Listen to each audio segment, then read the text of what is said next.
Institute में आप सभी का स्वागत है।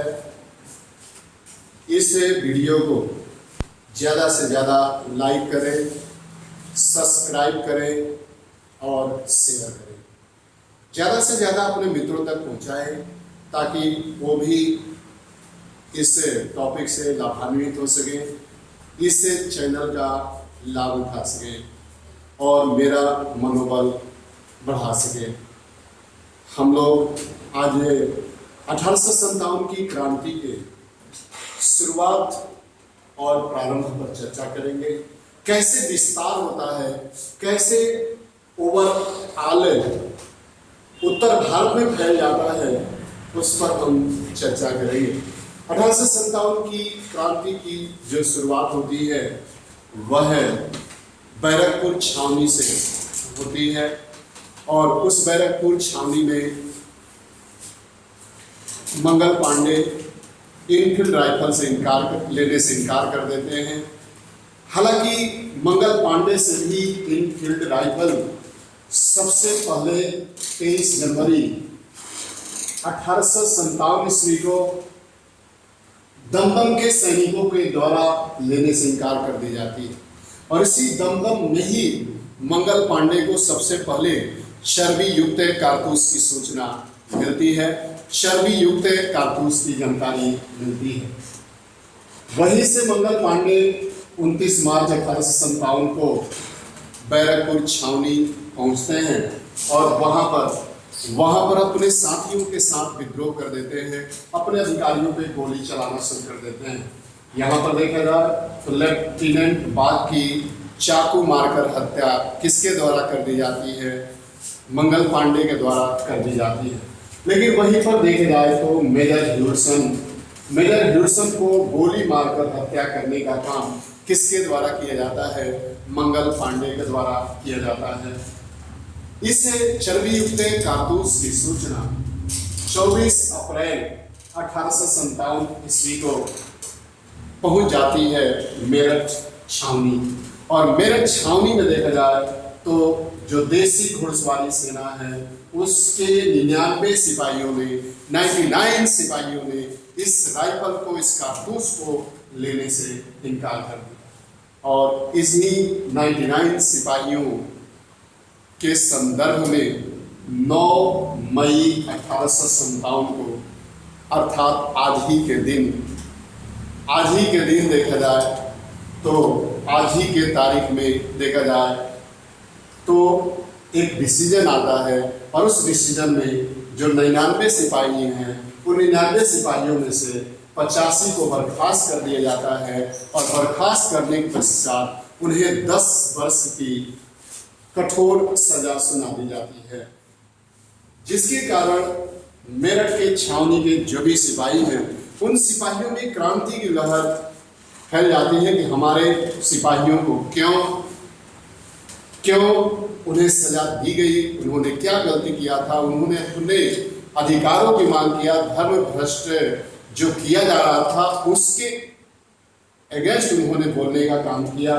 इसी कारण यहाँ पर देखा जाए तो 10 मई 1857 को देखा जाए तो कहाँ पे विद्रोह हो जाता है?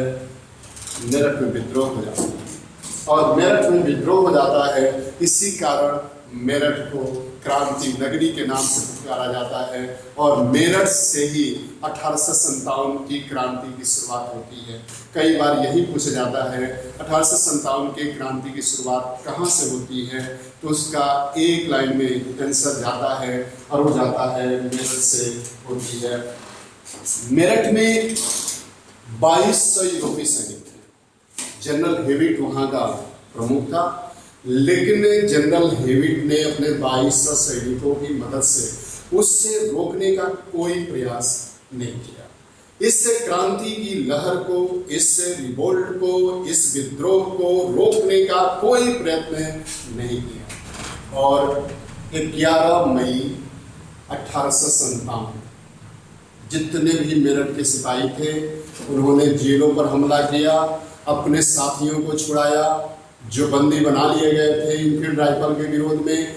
साथ ही साथ साथ ही साथ जितने भी वहां पे शस्त्रागार थे, उन शस्त्रागारों से गोला बारूद हथियारों को लूटा गया और सुबह 5 बजे दिल्ली पहुंच गई मेरठ की सेना।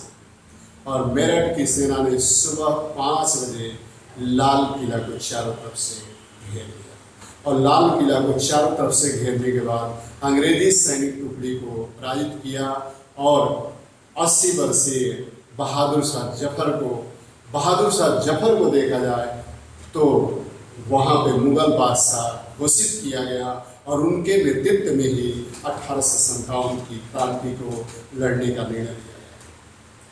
दिल्ली पर 13 मई को देखा जाए तो संपूर्ण दिल्ली पर विद्रोही सैनिकों का अधिकार हो गया। मुगल शासक बहादुर शाह जफर ने इस सेना की मदद से कार्यों को संचालन करने के लिए एक काउंसिल बनाया, एक परिषद बनाया, जिससे परिषद के माध्यम से पूरे दिल्ली का प्रशासन किया जाता था। उसमें शाही परिवार के सदस्य थे, कुछ सैनिक भी थे। आगे देखा जाए तो बख्त खां, जनरल बख्त खां जो सेना में रह चुके थे, सेवा दे चुके थे, वह भी दिल्ली पहुंचे और उनके ही कुशल नेतृत्व में रणनीति के तहत विद्रोही सैनिकों ने युद्ध करना प्रारंभ कर दिया। लेकिन जो विद्रोही सैनिक थे उन्होंने पूरे दिल्ली को लॉकडाउन नहीं किया। लॉकडाउन कहने का मतलब है कि अगर पूरे दिल्ली को चारों तरफ से बंद कर दिया होता तो जो बाहर से सैनिक दिल्ली मंगाए जा रहे थे अंग्रेजों के, वो नहीं आ पाते और नहीं आ पाते तो फिर वहाँ पे जो विद्रोही सैनिक थे उनकी मजबूती बढ़ी। यहीं पर मिस्टेक हुआ और यहाँ पे बाहर से, चेन्नई से, पंजाब से सैनिक आते रहे दिल्ली में और विद्रोहियों ने उन मार्गों को बंद नहीं किया जिन मार्गों से आते थे, जिसके कारण 20 सितंबर 1857 को पुनः अंग्रेजों का दिल्ली पर अधिकार हो गया। लेकिन अंग्रेज सेनापति जॉन निकलसन इस युद्ध में मार। बाद में बहादुर शाह जफर को हुमायूं के मकबरे में छिपना पड़ा और उसी हुमायूं के मकबरे में लॉर्ड कैनिंग और अंग्रेज सैनिकों ने बहादुर शाह जफर के नज़दीकी रिश्तेदार की मदद से उन्हें खोज निकाला। बहादुर शाह जफर को गिरफ्तार किया गया। उनके 2 पुत्र मिर्जा मुगल, मिर्जा ख्वाजा भी वहाँ पे मौजूद थे, उन्हें भी गिरफ्तार किया गया और उनके पौत्र अबू बकर को भी गिरफ्तार किया गया। और उस समय जो इस घटना का प्रत्यक्षदर्शी था, एक प्रसिद्ध शायर थे जिन्हें मिर्जा गालिब भी कहा जाता है। मिर्जा गालिब ने इस घटना को देखते हुए बहुत दुख प्रकट किया और उसने कहा कि अब खुदा ही जानता है क्या क्या देखना पड़ा है। हे अल्लाह, मुझे भी अपने पास बुला ले, अब मुझसे ये खून की दरिया नहीं देखी जाती। यहाँ पे लाल किला के सामने मिर्जा मुगल, मिर्जा ख्वाजा, अबू बकर को मौत के घाट उतार दिया गया, तोप के मुंह में बाल पिघला दिया गया, जबकि वहीं पर बहादुर शाह जफर को देश निकाला दे दिया गया, जहाँ पर उन्हें रंगून भेज दिया गया और वहीं पर बहादुर शाह जफर की मृत्यु हुई, वहीं पर उनका कब्र भी बन गया। अब दूसरी तरफ हम विस्तार के बारे में बातें करें तो इस क्रांति का विस्तार कहाँ हुआ। इस क्रांति का विस्तार देखा जाए तो 4 जून को लखनऊ में हो गया। बेगम हजरत महल के नेतृत्व में यहाँ पे सैनिकों ने विद्रोह कर दिया। बेगम हजरत महल ने अपने पुत्र, अल्पवयस्क के पुत्र ब्रजेश कादिर को यहाँ का शासक घोषित कर दिया और यहाँ पे युद्ध शुरू हो गया। जगह जगह पर विद्रोहियों ने कब्जा जमाया, लेकिन लगभग 30,000 से अधिक विद्रोहियों को यहाँ पर अंग्रेजों ने मौत के घाट उतार दिया। अंततः गत्वा ब्रिजेश कादिर युद्ध क्षेत्र में मारा गया और बेगम हजरत महल नेपाल पलायन कर गई। कई बार पूछा जाता है कि कौन कौन नेपाल भाग गया, उसमें बेगम हजरत महल भी भाग गई थी, नेपाल चली गई। 5 जून को कानपुर में विद्रोह हुआ और इस कानपुर में विद्रोह का नेतृत्व किया नाना साहब ने, जिनका मूल नाम दोधू पंत था, जो बाजीराव सेकंड के दत्तक पुत्र थे। उनका पेंशन अंग्रेजों के द्वारा बंद कर दिया गया था। 5 जून को कानपुर में उन्होंने विद्रोह किया और तात्या टोपे को उन्होंने अपना सेनापति बनाया। कई बार पूछा जाता है तात्या टोपे का मूल नाम क्या था। तात्या टोपे का मूल नाम रामचंद्र पांडुरंग था। रामचंद्र पांडुरंग था। यहाँ पे देखा जाए तो कानपुर में विद्रोही सैनिकों का कब्जा हो गया और कब्जा होने के पश्चात वहाँ के सेनापति ने, ब्रिगेडियर ने इस शर्त पे आत्मसमर्पण कर दिया कि उन्हें इलाहाबाद जाने दिया जाएगा और वहाँ पर समर्पण कर दिया और सब गंगा नदी के किनारे एकत्र हुए बीबीगढ़ और सती चौरा नामक स्थान पे। लेकिन सती चौरा नामक स्थान पे एकत्र हुए अंग्रेजों को देखकर वहाँ के विद्रोही सैनिक उन पर हमला कर दिए और बड़ी संख्या में अंग्रेज मारे गए और इसके लिए उत्तरदायी दोधू पंत उर्फ नाना साहब सेकंड को मान लिया गया।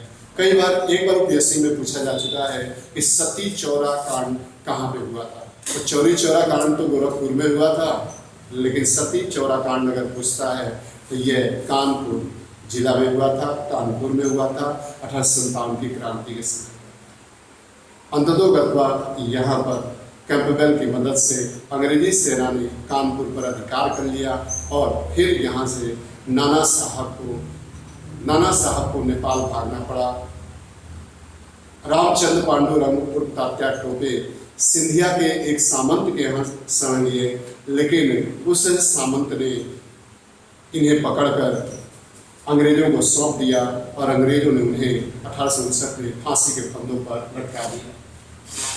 5 जून को झांसी में भी विद्रोह हुआ। झांसी में गंगाधर राव की विधवा पत्नी रानी लक्ष्मी बाई ने विद्रोह किया। उन्होंने अपने अल्पवयस्क पुत्र दामोदर राव को गद्दी पर बैठाया और पूरे झांसी नगर पर उन्होंने अधिकार कर लिया। लेकिन वहाँ पर एक देशद्रोही के कारण किला के अंदर जाने का मार्ग बता दिया गया और किला पर अंग्रेजों का अधिकार हो गया, जिसके कारण रानी ने अपने पुत्र को पीठ पर बांधकर और झांसी के ऊपरी मंजिल से ही छलांग लगा दिया और वहाँ से कालपी आई। कालपी में अंग्रेजों को उन्होंने पराजित किया और फिर यहाँ से ग्वालियर पहुँची। ग्वालियर के किला पर रानी का अधिकार हो गया, लेकिन मेजर हीरोज के द्वारा 1858 में झांसी की रानी उर्फ लक्ष्मीबाई मनु वीरगति को प्राप्त हुई। वहीं पर उनकी वीरगति होती है और वीरगति प्राप्त होने के पश्चात देखा जाए तो मेजर हीरोज कहता है कि तमाम मर्दों में सोई हुई यह इकलौती। आगे देखा जाए तो बिहार में कुंवर सिंह ने विद्रोह का नेतृत्व किया। इलाहाबाद में लियाकत अली ने विद्रोह का नेतृत्व किया। बरेली में देखा जाए तो खान बहादुर खान ने नेतृत्व किया।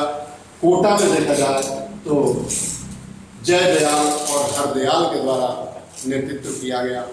इस तरह देखा जाए तो यहाँ पे 1857 की जो क्रांति का विस्तार था वो लगभग उत्तर भारत तक ही सीमित रह गया, बिहार और उत्तर प्रदेश तक ही सीमित रह गया। इक्का दुक्का ही शहर थे जो बाहर फैले। यहाँ पे देखा जाए तो गोरखपुर में इस युद्ध का नेतृत्व ठाकुर गजाधर सिंह ने किया। फैजाबाद में इस विद्रोह का नेतृत्व अहमद उल्ला ने किया। फतेहपुर में अजीमुल्ला खां के द्वारा विद्रोह का नेतृत्व किया गया। यहाँ पे एक प्रश्न है जो पीसीएस में आ चुका है कि 1857 की क्रांति में कौन ऐसा विद्रोही था जिस पर 5000 का इनाम अंग्रेजी गवर्नमेंट ने रखा था। 5,000 का इनाम अंग्रेजी सरकार के द्वारा रखा गया था। तो उसका एक लाइन में आंसर जाता है और वो जाता है अजीमुल्लाह खां, जिनके नेतृत्व में फतेहपुर में विद्रोह। यहाँ पर देखा जाए दक्षिण भारत, पंजाब और राजपूताना में इस क्रांति का कोई प्रभाव नहीं, जिसके कारण इस क्रांति को आसानी से अंग्रेजों ने दमन कर दिया, आसानी से अंग्रेजों ने दबा दिया। लॉर्ड कैनिंग ने स्वयं स्वीकार किया कि गोरखा और सिख नहीं होते तो हम यह युद्ध सदा के लिए हार। यहाँ पे देखा जाए तो इसमें कोई योग्य नेतृत्व करता नहीं रहा। लॉर्ड कैनिंग ने फिर ये भी स्वीकार किया था कि अगर इसमें एक भी योग्य नेतृत्व करता होता तो हम युद्ध हार जाते। 1857 की क्रांति में ही हम युद्ध को हारा। तो जैसे कैसा लगा इसे शेयर करें, कोई इसमें त्रुटियां हो तो बताने का कष्ट करें। धन्यवाद, थैंक यू।